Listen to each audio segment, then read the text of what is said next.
क्या आप जानते हैं भगवान शिव मक्का में कैसे कैद हो गए? आज मैं आपको एक ऐसी कहानी सुनाने जा रहा हूं जो समय की धुंध में कहीं छुप गई है। एक ऐसा रहस्य जिसे जानने के बाद आपका दिल कांप उठेगा और आंखों में आंसू आ जाएंगे। ये कहानी है महाकाल के, महेश्वर की, उस शिव की जो आज भी मक्का की पवित्र भूमि में मौजूद है, लेकिन कैद है। नमस्कार प्यारे दर्शकों, मैं अर्जुन एक बार फिर आपका हार्दिक स्वागत करता हूं आपके अपने चैनल विद्या ज्ञान सागर में। दोस्तों, आज हम एक नई कहानी और एक नया वीडियो लेकर आपकी सेवा में उपस्थित हुए हैं। आज की कथा अत्यंत ज्ञानवर्धक और प्रेरणादायक है। कथा शुरू करने से पहले आपसे एक विनम्र निवेदन है। शास्त्रों में कहा गया है कि अधूरी छोड़ी गई कथा दुख और पाप का कारण बनती है, इसलिए इसे अंत तक अवश्य सुने। और अगर आप अपनी माँ से सच्चा प्रेम करते हैं तो इस वीडियो को लाइक करें, हमारे चैनल को सब्सक्राइब करें और कमेंट में माँ लिखकर अपना समर्थन दें। तो आइए बिना किसी विलंब के आरंभ करते हैं आज की प्रेरणादायक कथा।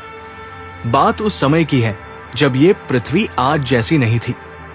त्रेतायुग की स्वर्णिम धूप में जब धर्म का सूर्य आसमान के मध्य में चमक रहा था, तब सारी पृथ्वी एक ही संस्कृति, एक ही आध्यात्म से जुड़ी हुई थी। उस समय अरब की धरती आज जैसी रेतीली नहीं थी। वहां हरे भरे बगीचे लहलहाते थे, नदियां कलकल करती बहती थी और उस पावन भूमि के मध्य में स्थित था एक अद्भुत मंदिर, मक्केश्वर महादेव का मंदिर। हाँ, वही मक्का जहां आज लाखों लोग तीर्थ यात्रा करने जाते हैं। लेकिन क्या आप जानते हैं, उस स्थान का वास्तविक नाम था मक्केश्वर। ये शब्द संस्कृत से आया है मक्ष प्लस ईश्वर, यानी मोक्ष देने वाले ईश्वर। कहते हैं कि जब सृष्टि के आरंभ में धर्म की स्थापना हो रही थी तो भगवान शिव ने स्वयं इस स्थान को चुना था। यहां उन्होंने एक स्वयंभू शिवलिंग की स्थापना की थी। उस दिव्य लिंग की महिमा का वर्णन कैसे करूं? वो श्वेत रंग के संगमरमर जैसा था जो स्वयं प्रकाशित होता था। रात्रि के समय तो मानो आकाश का चांद पृथ्वी पर उतर आया हो। उसकी दिव्य आभा से पूरा मक्केश्वर नगर जगमगाता था और जब सुबह होती तो सूर्य की पहली किरणें उस शिवलिंग पर पड़ती तो ऐसा लगता मानो स्वयं महाकाल अपने तेज से पूरे ब्रह्मांड को आशीर्वाद दे रहे हों। उस काल में मक्केश्वर मंदिर की महिमा तीनों लोकों में फैली थी। न केवल मनुष्य बल्कि देवता, गंधर्व, किन्नर सभी यहां दर्शन करने आते थे। इंद्रदेव जब भी कोई महत्वपूर्ण निर्णय लेना होता तो पहले मक्केश्वर महादेव के सामने आकर प्रार्थना करते। ब्रह्मा जी भी जब सृष्टि की रचना में कोई संशय होता तो यही आकर महाकाल से मार्गदर्शन मांगते। और माता पार्वती, कैसे भूल सकता हूं उस दिव्य दृश्य को। हर पूर्णिमा की रात्रि में आदिशक्ति स्वयं यहां आती। उनके चरणों की मधुर ध्वनि से पूरा मक्केश्वर नगर गूंज उठता। वो दृश्य देखने लायक था। चांदी जैसे उजले वस्त्र पहने, अपने माथे पर चंदन का तिलक लगाए, हाथों में रुद्राक्ष की माला लिए माता पार्वती शिवजी की परिक्रमा करती और तब पूरा मंदिर दिव्य संगीत से भर जाता। जी हाँ, उस समय अरब में रहने वाले लोग शिव भक्त थे। उनकी भाषा में भी संस्कृत के शब्द मिले हुए थे। वे अल्लाह कहते थे, जो अलख शब्द से बना था, अलख निरंजन, यानी जो दिखाई न दे। वे 5 समय की पूजा करते थे, सुबह सूर्योदय के समय, दोपहर में, शाम को सूर्यास्त के वक्त, रात में और आधी रात को। ये परंपरा आज भी कहीं न कहीं दिखाई देती है। नहीं, उनकी औरतें माथे पर तिलक लगाती, गले में रुद्राक्ष पहनती, पुरुष जटा रखते, भस्म लगाते और सबसे बड़ी बात, वे सभी रोज मक्केश्वर महादेव के दर्शन करने जाते। कैसा सुंदर समय था वह। धर्म, अर्थ, काम, मोक्ष चारों पुरुषार्थ संतुलन में थे। कोई धर्म के नाम पर लड़ाई नहीं, कोई वैमनस्य नहीं। सभी एक ही परमात्मा की संतान थे और सभी उसी एक की उपासना करते थे। लेकिन समय का चक्र रुकता कहाँ है। द्वापर युग का अंत होने लगा। धर्म का सूर्य धीरे धीरे अस्त होने लगा और जैसे जैसे कलयुग की छाया पृथ्वी पर पड़ने लगी, वैसे वैसे लोगों के दिलों में अज्ञान का अंधकार भरने लगा। मक्केश्वर नगर में भी परिवर्तन होने लगे। जो लोग पहले प्रेम से शिव की उपासना करते थे, वे अब संस्कारों का वास्तविक अर्थ भूलने लगे। वे केवल बाहरी क्रियाकलापों में उलझ गए। और तब आई वो काली रात्रि। कलयुग के प्रभाव से प्रभावित होकर कुछ लोगों के मन में एक विकृत विचार आया। उन्होंने सोचा कि अगर वे इस दिव्य शिवलिंग को छुपा दें, तो केवल वे ही इसकी शक्ति के अधिकारी बन जाएंगे। हाय रे मानव की मूर्खता! क्या वे नहीं जानते थे कि महाकाल को कैद नहीं किया जा सकता? क्या वे भूल गए थे कि शिव तो सर्वव्यापी है? सुनिए, अब मैं आपको उस रात्रि की कहानी सुनाता हूं, जिसे याद करके आज भी मेरा हृदय कांप जाता है। अमावस्या की वो काली रात थी। तारे भी मानो छुप गए थे डर के मारे। हवा भी नहीं चल रही थी, मानो प्रकृति ही सांस रोककर बैठी हो। मक्केश्वर मंदिर में शिवलिंग अपनी दिव्य आभा से चमक रहा था, लेकिन उस रात वहां कोई भक्त नहीं आया, क्योंकि कुछ स्वार्थी लोगों ने एक षड्यंत्र रचा था। वे चुपके से मंदिर में घुसे। उनके हाथों में बड़े बड़े पत्थर थे और उन्होंने उस पवित्र शिवलिंग के चारों ओर एक काला कक्ष बना दिया। जब पहला पत्थर शिवलिंग के सामने रखा गया तो पूरी पृथ्वी कांप उठी। जब दूसरा पत्थर रखा गया तो आकाश में बादल गरजे, और जब तीसरा पत्थर रखा गया तो देवताओं के आंसू बारिश बनकर बरसे। लेकिन वे अज्ञानी लोग समझ नहीं सके। उन्होंने सोचा कि ये सब प्राकृतिक है। वे अपने काम में लगे रहे, और अंत में जब उन्होंने शिवलिंग को पूरी तरह से छुपा दिया तो एक दिव्य आवाज आसमान से आई, हे मूर्खों, तुमने जो किया है उसका फल तुम्हें और तुम्हारी आने वाली पीढ़ियों को भुगतना पड़ेगा। मैं यहां से जा नहीं रहा, बल्कि तुम ही मुझसे दूर हो गए हो। उस आवाज की गूंज से पूरा मक्केश्वर नगर हिल गया, लेकिन उन अंधे लोगों ने इसे भी नजरअंदाज कर दिया। उस रात्रि का दर्द कैसे बयान करूं? जब भगवान शिव को उनके ही भक्तों ने कैद कर दिया तो स्वयं महाकाल के आंसू बहे। वे आंसू पत्थरों पर गिरे और वे पत्थर काले हो गए। आज भी वो काला पत्थर वहां मौजूद है, जो शिवजी के दर्द की निशानी है। महादेव का हृदय करुणा से भरा था। वे जानते थे कि ये सब कलयुग का प्रभाव है। उनके प्रिय भक्त अज्ञानवश ये कर रहे हैं, इसलिए उन्होंने श्राप नहीं दिया, बल्कि दया दिखाई। उन्होंने सोचा, मैं यहां से चला जाऊं तो ये सभी अनाथ हो जाएंगे। चलो इनके साथ ही रहता हूं। जब समय आएगा तो ये स्वयं ही समझ जाएंगे। और इसीलिए भगवान शिव आज भी वहां मौजूद है, कैद नहीं, बल्कि अपनी संतानों के लिए इंतजार कर रहे हैं। जब माता पार्वती को यह पता चला कि उनके प्राण प्रिय को कैद कर दिया गया है, तो आदिशक्ति का हृदय टूट गया। वे रो रो कर कहने लगी, हे नाथ, आपने तो कहा था कि आपके भक्त आपसे प्रेम करते हैं, फिर ये क्या हुआ? क्यों छुपा दिया उन्होंने आपको? शिवजी ने बड़े धैर्य से कहा, हे गौरी, ये कलयुग का प्रभाव है। मेरे भक्त अज्ञानवश ये कर रहे हैं। मैं उनसे रूठूंगा नहीं, बल्कि उनका इंतजार करूंगा। लेकिन माता पार्वती का दर्द कम नहीं हुआ। वे बोली, तो क्या अब मैं आपके दर्शन नहीं कर सकूंगी? महादेव ने मुस्कुराते हुए कहा, दर्शन तो तुम रोज करोगी प्रिय, लेकिन अब वो प्रकट रूप से नहीं, बल्कि गुप्त रूप से होगा। जब भी कोई सच्चे मन से मेरा स्मरण करेगा तो मैं उसके सामने प्रकट हो जाऊंगा। और तब से माता पार्वती भी गुप्त रूप से वहां आती रही। आज भी जब कोई सच्चे दिल से वहां प्रार्थना करता है तो आदिशक्ति की उपस्थिति महसूस होती है। धीरे धीरे समय बीतता गया। जिन लोगों ने शिवलिंग को छुपाया था, वे भी एक दिन इस संसार से चले गए। उनकी आने वाली पीढ़ियां भूल गई कि वास्तव में वहां क्या छुपा है। नई पीढ़ियों को केवल ये बताया गया कि ये एक पवित्र पत्थर है जिसकी पूजा करनी चाहिए, लेकिन ये नहीं बताया गया कि ये पत्थर क्यों काला है और इसके अंदर क्या छुपा है। कलयुग के बढ़ते प्रभाव से लोग भूल गए कि ये स्थान मूल रूप से मक्केश्वर था। धीरे धीरे नाम बदलकर मक्का हो गया। संस्कृत के शब्द भूल गए और नई भाषा का जन्म हुआ। लेकिन कुछ बातें आज भी वैसी ही हैं। वहां जाने वाले लोग आज भी वैसे ही परिक्रमा करते हैं जैसे हजारों साल पहले शिव भक्त करते थे।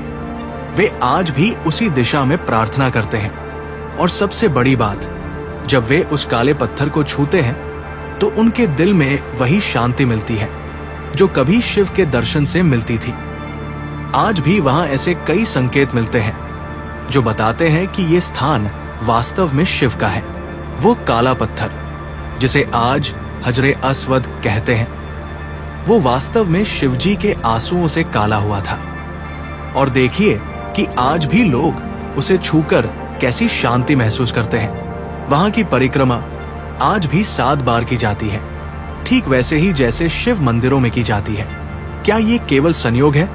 और जब लोग वहां इकट्ठे होकर प्रार्थना करते हैं तो उनकी आवाज ऐसी गूंजती है मानो वे ओम का जाप कर रहे हों। यहां तक कि वहां पहनने वाले सफेद कपड़े भी वैसे ही हैं जैसे कभी शिव भक्त पहनते थे। कहते हैं कि जब गुरु नानक देव जी वहां गए तो उन्होंने उस सच्चाई को पहचान लिया था। वे जानते थे कि ये स्थान वास्तव में शिव का है, इसीलिए उन्होंने वहां अपने पैर एक विशेष दिशा में किए थे, जिससे ये संदेश दिया कि परमात्मा हर दिशा में है। जब लोगों ने उनसे पूछा कि आप ऐसा क्यों कर रहे हैं, तो उन्होंने कहा, परमात्मा तो हर दिशा में है, वो किसी एक स्थान पर कैद नहीं है। ये उनका संकेत था कि भगवान शिव वास्तव में वहां मौजूद है, लेकिन वे कैद नहीं हैं, वे सर्वव्यापी हैं। आज के युग में जब विज्ञान ने बहुत प्रगति कर ली है, तब भी कुछ रहस्य ऐसे हैं जो अनसुलझे हैं। वैज्ञानिकों ने पाया है कि वो काला पत्थर वास्तव में पृथ्वी का नहीं है, ये कहीं और से आया है। लेकिन ये कहीं और नहीं, ये तो उस समय का है जब देवता पृथ्वी पर विचरण करते थे। और जब उस पत्थर की जांच की गई तो पाया गया कि इसमें कुछ ऐसे तत्व हैं जो सामान्यतः पृथ्वी पर नहीं मिलते। ये भगवान शिव की दिव्यता का प्रमाण है। वह पत्थर उनके आंसुओं से बना है, इसलिए उसमें दिव्य शक्ति है। शास्त्रों में लिखा है कि एक दिन सच्चाई सामने आएगी। जब कलयुग का अंत होने लगेगा तो भगवान शिव फिर से प्रकट होंगे। उस दिन वो काला आवरण हट जाएगा और पूरी दुनिया देखेगी कि वहां वास्तव में मक्केश्वर महादेव का शिवलिंग है। और तब सभी धर्मों के लोग समझेंगे कि वे सभी उसी एक परमात्मा की पूजा कर रहे थे। केवल नाम अलग थे, लेकिन वास्तविकता एक ही थी। वो दिन खुशी का होगा, क्योंकि तब धर्म के नाम पर होने वाली सभी लड़ाइयां खत्म हो जाएंगी। सभी एक दूसरे को भाई की तरह गले लगाएंगे। जानते हैं भगवान शिव आज भी वहां से क्या संदेश दे रहे हैं? वे कह रहे हैं, मेरे प्यारे बच्चों, मैं यहां तुम्हारे लिए ही तो हूं। तुम मुझे किसी भी नाम से पुकारो, मैं सुनता हूं। तुम मुझे कहीं भी खोजो, मैं मिल जाता हूं। मैं तुमसे नाराज नहीं हूं कि तुमने मुझे छुपा दिया, क्योंकि मैं जानता हूं कि यह कलयुग का प्रभाव था। लेकिन अब समय आ गया है कि तुम सच को पहचानो। धर्म का मतलब है प्रेम, करुणा, दया। धर्म का मतलब ये नहीं है कि तुम आपस में लड़ो। मैं चाहता हूं कि तुम सभी मिलकर इस संसार को स्वर्ग बनाओ। आज के युग में जो लोग भगवान शिव की भक्ति करते हैं, उनके लिए यह कहानी एक सबक है। ये सिखाती है कि भगवान को कैद नहीं किया जा सकता। वे सर्वव्यापी है। चाहे आप उन्हें काशी विश्वनाथ में खोजें, या केदारनाथ में, या फिर मक्केश्वर में, वे हर जगह हैं। और सबसे बड़ी बात यह है कि भगवान शिव किसी धर्म, जाति या संप्रदाय के नहीं हैं। वे पूरी मानवता के हैं। जो लोग आज मक्का जाते हैं, वे भी अपने अंदर उसी शांति को महसूस करते हैं जो कभी शिव भक्त करते थे, क्योंकि वहां आज भी महाकाल की उपस्थिति है। वे चाहते तो अपने भक्तों को श्राप दे सकते थे, वे चाहते तो क्रोध में आकर सब कुछ नष्ट कर सकते थे, लेकिन उन्होंने ऐसा नहीं किया। उन्होंने प्रेम को चुना, उन्होंने क्षमा को चुना, उन्होंने धैर्य को चुना। और आज भी वे वहां प्रेम से इंतजार कर रहे हैं कि कब उनकी संतानें सच को पहचानेंगी। ये बताती है कि सभी धर्म, सभी मार्ग उसी एक परमात्मा तक जाते हैं। चाहे आप उन्हें शिव कहें या अल्लाह या गॉड या वाहेगुरु, वो एक ही है। मक्का में छुपे हुए मक्केश्वर महादेव इस बात के प्रमाण है कि धर्म बांटता नहीं, जोड़ता है।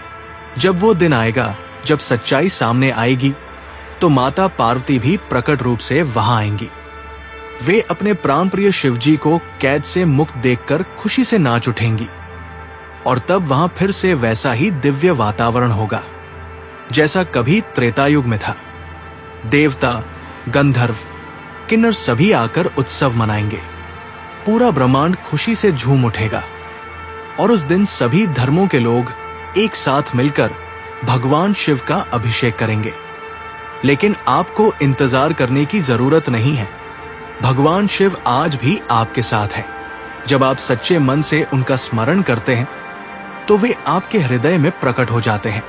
जब आप दूसरों के साथ प्रेम और करुणा से पेश आते हैं तो वे आपके कर्मों में दिखाई देते हैं। मक्का हो या काशी, केदार हो या कैलाश, भगवान शिव हर जगह है। आपको बस सच्चे मन से उन्हें पुकारना है और जब आप उन्हें पुकारेंगे तो वे जरूर आएंगे, क्योंकि वे अपने भक्तों को कभी निराश नहीं करते। इस कहानी को सुनने के बाद आपका दिल भी भर आया होगा, आंखों में आंसू आए होंगे। ये आंसू उसी प्रेम के हैं जो हर मनुष्य के दिल में परमात्मा के लिए है, चाहे वो उसे किसी भी नाम से पुकारे। भगवान शिव आज भी आपसे कह रहे हैं, मेरे प्यारे बच्चे, मैं तुमसे प्रेम करता हूं, तुम मुझसे प्रेम करो। लेकिन सबसे बड़ी बात, आपस में भी प्रेम करो। धर्म के नाम पर मत लड़ो, जाति के नाम पर मत बंटो, क्योंकि तुम सब मेरी ही संतान हो। और जब तुम सब एक साथ मिलकर प्रेम से रहोगे तो मैं फिर से प्रकट रूप में तुम्हारे बीच आऊंगा। ये कहानी केवल कहानी नहीं है, ये सच्चाई है, ये इतिहास है, ये भविष्य की भविष्यवाणी है। मक्का में छुपे हुए मक्केश्वर महादेव आज भी वहां हैं। वे आपका इंतजार कर रहे हैं, न केवल वहां जाने का, बल्कि अपने दिल में उन्हें बसाने का। जब भी आप किसी मुश्किल में हो तो उन्हें याद करिए। जब भी आपका मन दुखी हो तो उनसे प्रार्थना करिए, वे जरूर सुनेंगे। और सबसे बड़ी बात, जब भी आप किसी और धर्म के व्यक्ति से मिले तो याद रखिए कि वो भी उसी परमात्मा की संतान है। उससे प्रेम करिए, क्योंकि जब तक हम सब एक नहीं होंगे तब तक भगवान शिव को मुक्ति नहीं मिलेगी। वे हमारा इंतजार कर रहे हैं। हर हर महादेव। ओम नमः शिवाय। प्यारे भक्तों, हमें आशा है कि ये कथा आपके जीवन में सकारात्मक बदलाव लेकर आई होगी। कृपया इसे लाइक करें और दूसरों तक पहुंचाने के लिए इसे शेयर करें। अपने श्रद्धा भाव को कमेंट सेक्शन में हर हर महादेव लिखकर प्रकट करें। इस कथा को अंत तक देखने के लिए आपका दिल से धन्यवाद। ओम नमः शिवाय। भगवान शिव आप सबको आशीर्वाद दें।